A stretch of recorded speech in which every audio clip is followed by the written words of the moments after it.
অবশেষে ইরানে যুক্তরাষ্ট্রের হামলার অনুমোদন দিলেন প্রেসিডেন্ট ডোনাল্ড ট্রাম্প। সম্ভাব্য যুদ্ধের আদেশ বাস্তবায়নে প্রস্তুত মার্কিন সামরিক বাহিনী। মধ্যপ্রাচ্যে সামরিক শক্তি বাড়িয়েছে তারা। ইসরায়েলের সঙ্গে সংঘাতে ইরানের পক্ষে চীন ও রাশিয়া নৈতিক সমর্থন দিলেও তেহরান এখনও মস্কোর কোনো সহযোগিতা চায়নি বলে জানিয়েছেন প্রেসিডেন্ট ভ্লাদিমির পুতিন।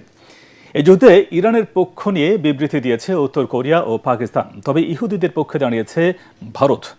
তুমুল এই উত্তেজনাকর পরিস্থিতিতে নিরাপত্তা পরিষদের জরুরি বৈঠক ডেকেছে জাতিসংঘ। বিস্তারিত শরীফুল ইসলামের প্রতিবেদনে।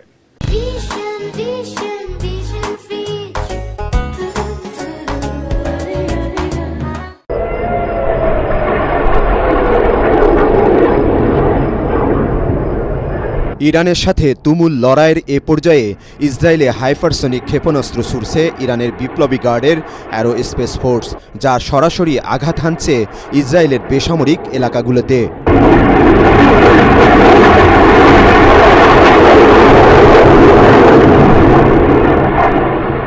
ইরানের দাবি, ফাত্তা নামের হাইপারসনিক ক্ষেপণাস্ত্রগুলো ইসরায়েলের আকাশ প্রতিরক্ষা ব্যবস্থা ভেদ করে সফলভাবে আক্রমণ চালাচ্ছে।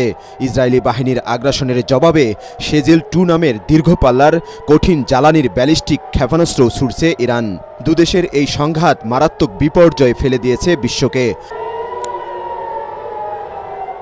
ইরানের সর্বোচ্চ ধর্মীয় নেতা আয়াতুল্লাহ আলী খামেনি কোনো শর্তে আমেরিকার কাছে আত্মসমর্পণ না করার ঘোষণার পর তেলে বেগুনে জ্বলে উঠেছেন মার্কিন প্রেসিডেন্ট ডোনাল্ড ট্রাম্প। খামেনির বক্তব্যের পর শীর্ষ উপদেষ্টাদের সঙ্গে নিয়ে বৈঠক ডেকে ইরানে আমেরিকার সামরিক অভিযানের অনুমোদন দিয়েছেন তিনি। ইরান যদি আত্মসমর্পণ না করে তাহলে খামেনির জন্য শুভকামনা। আমি ইরানে হামলা করতে পারি।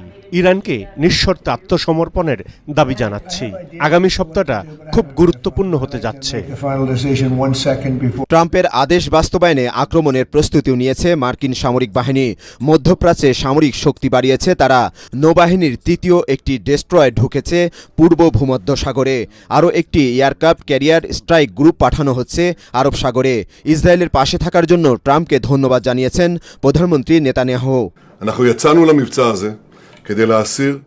আমি প্রেসিডেন্ট ট্রাম্পকে ধন্যবাদ জানাচ্ছি। তিনি ইসরায়েলের একজন মহান বন্ধু। আমাদের ইসরায়েলের আকাশ রক্ষায় সহায়তা করবে যুক্তরাষ্ট্র। আমেরিকা ইরানে হামলার ঘোষণায় বিভক্ত হয়ে পড়ছে বিশ্বের পরাশক্তিগুলো। ইসরায়েলের আক্রমণ থেকে নিজ দেশের নাগরিকদের বাঁচানোর কথা বলে তেহরানে অপারেশন সিন্ধু শুরুর ঘোষণা দিয়েছে ভারত। অন্যদিকে ইরানের পক্ষ নিয়ে সরাসরি বিবৃতি দিয়েছে আরও 2 পরাশক্তি, উত্তর কোরিয়া ও পাকিস্তান। ইরানের উপর ইসরায়েলের হামলাকে মানবতার বিরুদ্ধে অপরাধ বলে উল্লেখ করেছে দেশ দুটি। ইরানে আমেরিকার আগ্রাসন পরিকল্পনার বিরুদ্ধে তীব্র প্রতিক্রিয়া দেখিয়েছে চীন। যুক্তরাষ্ট্র ছাড়া বিশ্ব আরও নিরাপদ বলে টুইট করেছেন প্রেসিডেন্ট শি জিনপিং। ইরানের পক্ষে নৈতিক সমর্থন আছে চীন ও রাশিয়ার, তবে ইরান এখনও মস্কোর কোনো সহায়তা চায়নি বলে জানিয়েছেন প্রেসিডেন্ট পুতিন। ইরানি বন্ধুরা এখনো আমাদের কাছে কোনো সহযোগিতা চায়নি, তবে রাশিয়া কারো ওপর কোনো কিছু চাপিয়ে দিচ্ছে না। আমরা শুধু এই পরিস্থিতি থেকে বেরিয়ে আসার সম্ভাব্য উপায় নিয়ে কথা বলছি। মধ্যপ্রাচ্যে আঞ্চলিক 2 শত্রু দেশের মধ্যে সামরিক উত্তেজনায় উদ্বিগ্ন জাতিসংঘ মহাসচিব। চলমান পরিস্থিতিতে কোনো দেশকে কারো পক্ষ না নিয়ে বরং আগ্রাসন বন্ধের আহ্বান জানিয়েছেন তিনি। ইসরায়েল ইরানের মধ্যে তুমুল লড়াইয়ে মহাসচিব গুতেরেস গভীরভাবে উদ্বিগ্ন।